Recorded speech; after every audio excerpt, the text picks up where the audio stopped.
की पुन्हा यावा असं त्यांची इच्छा असं त्यांनी सांगितलं. भाजप कार्यकर्त्यांची इच्छा आहे. मी अनेक वर्षापासून भाजपमध्ये होतो, त्याच्यामुळे कार्यकर्ते मला नेते म्हणतात की तुम्ही या भाजपमध्ये, अशी त्यांची इच्छा करणं स्वाभाविक. कार्यकर्ते म्हणताय, नेते म्हणताय, तर मग त्यांना कोणी थांबवलेलं आहे?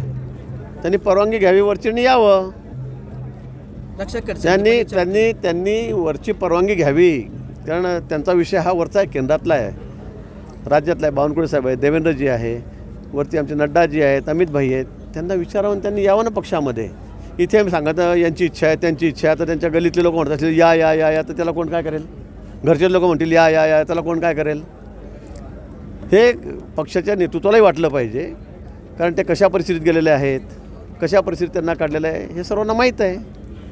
रक्षक खडसेंनी आवाहन केलंय भाऊ त्यांना स्वतः की नातापुंडी यावं असं. चालेल ना, घरातल्या घरात आता ते करतील, दुसऱ्या छोट्या ताई करतील, आमच्या वहिनी साहेब करतील, घरातल्या घरात त्यांनी आव्हान एकमेकांना करत राहावं, काही हरकत नाही आमची त्याला.